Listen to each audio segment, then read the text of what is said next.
Hi, I'm Sam Sorbo for the Accidental Homeschooler. A lot of people are asking me how to get organized for homeschool, especially for the fall. Now, I am not the best person to answer this question. In fact, I know somebody who would answer it in an excellent way. She does things that I can only dream of aspiring to.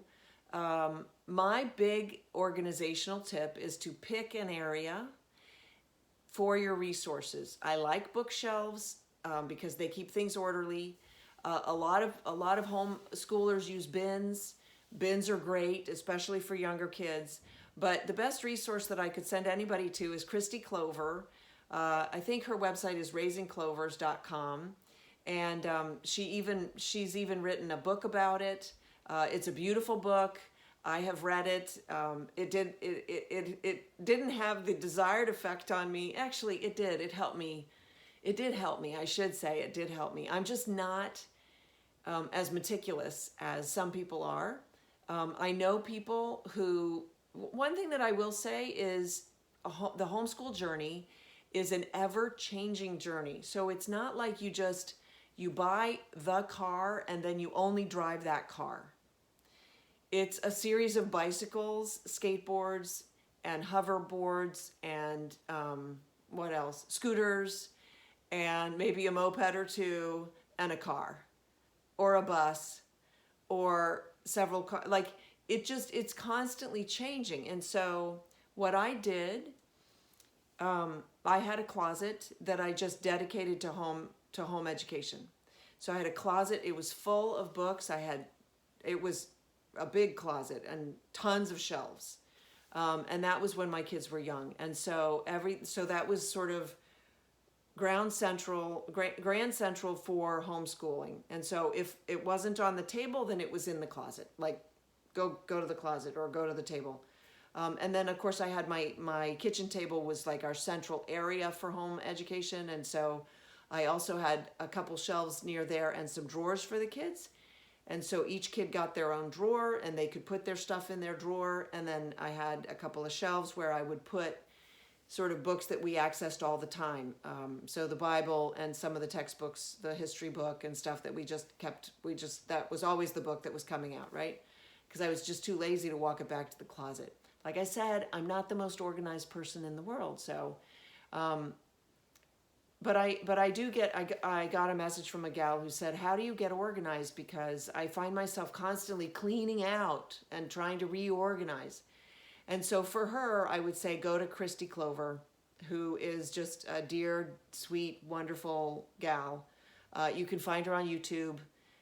She does an amazing job. And I think her book is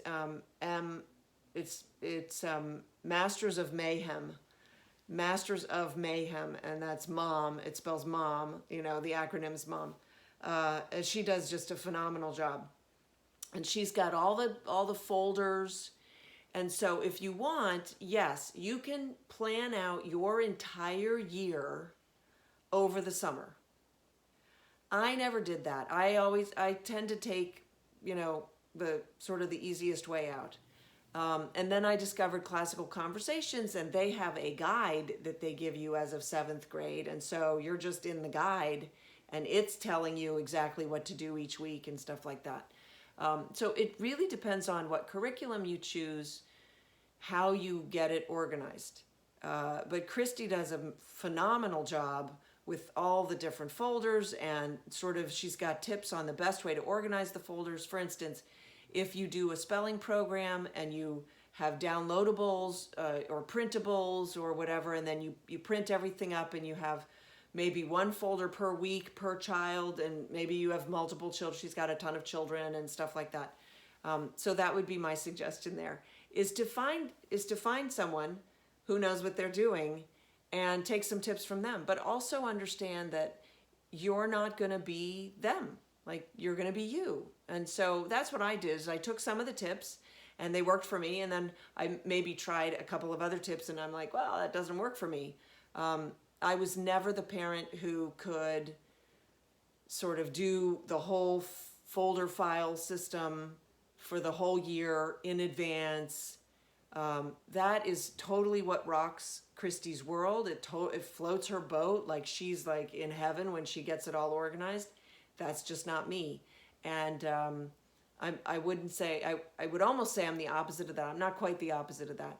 And also, mind you, there are people out there who are unschoolers, which means that they don't do anything, okay? So they would be the opposite of that. So there's a whole spectrum. Also, give yourself a break. You don't have to be like super perfect, you know, mastering everything, you know, to a T all the time. Like, give yourself a break. You don't have to be perfect. And I think that that's something that homeschoolers really struggle with, because we feel like we're in competition with the school. And to a certain degree we are, but I'm here to tell you, the competition is not getting the job done. And they don't love your kids. So you love your kids. You've already got a leg up. All right, that's it for me. Thanks for listening. samsorbo.com. All the links are below. And do subscribe and do share with your friends, please. And do send me, if you go to samsorbo.com, or actually if you leave a comment, I do see the comments, you can ask me any questions that you want, and I will maybe address them in an upcoming video. So thank you so much. Also tune into the Sam Sorbo Show and download the podcasts. I think you'll really enjoy it. All right, take care. See you next time.